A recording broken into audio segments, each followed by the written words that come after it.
भारतीय अंतरिक्ष यात्री शुभांशु शुक्ला समेत उनकी टीम के चारों अंतरिक्ष यात्री 18 दिन अंतरिक्ष में गुजारने के बाद अब वापसी को तैयार हैं। अंतरिक्ष में कई कामयाब प्रयोगों के बाद जब ये टीम लौटना शुरू करेगी तो उनके दौरे का एक और बेहद अहम चरण शुरू होगा। शुभांशु शुक्ला अपनी टीम सहित जिस ड्रैगन स्पेसक्राफ्ट में इंटरनेशनल स्पेस स्टेशन गए उसी से वापस लौटेंगे।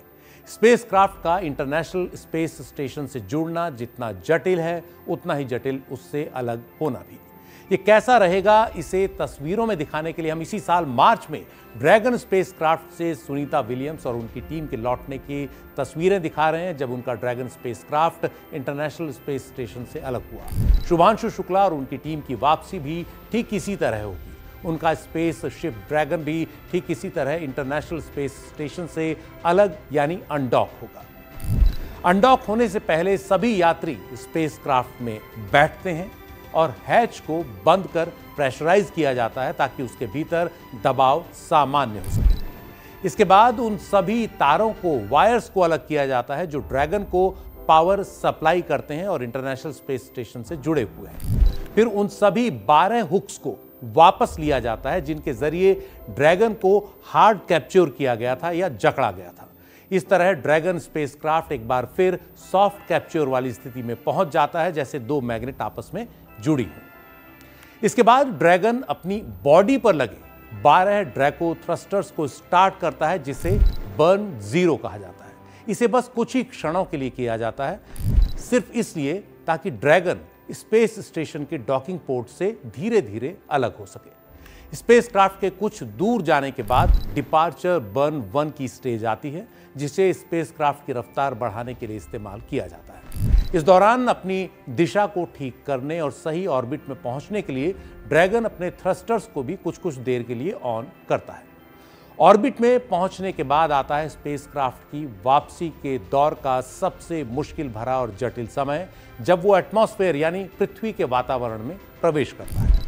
वातावरण में प्रवेश करने के साथ ही स्पेसशिप अपने निचले हिस्से यानी ट्रंक सेक्शन को अलग कर देता है जो वातावरण में नीचे गिरते हुए जल जाता है।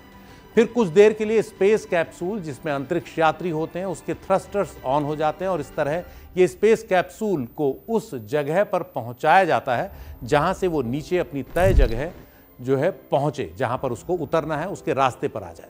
स्पेस कैप्सूल जब धरती के वातावरण में नीचे की ओर तेजी से आ रहा होता है तो उसकी रफ्तार 28,000 किलोमीटर प्रति घंटा तक हो जाती है।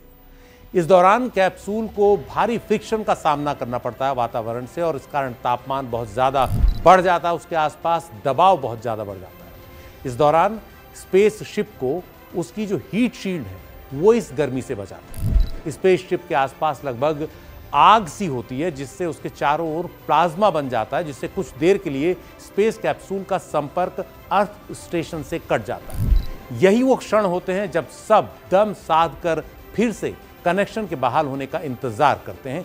इस कुछ देरी के दौरान अर्थ स्टेशन को भी कुछ पता नहीं होता और जब वापसी में फिर एक बार कनेक्शन बनता है तो सब चैन की सांस लेते हैं। ये वापसी का सबसे अहम हिस्सा होता है।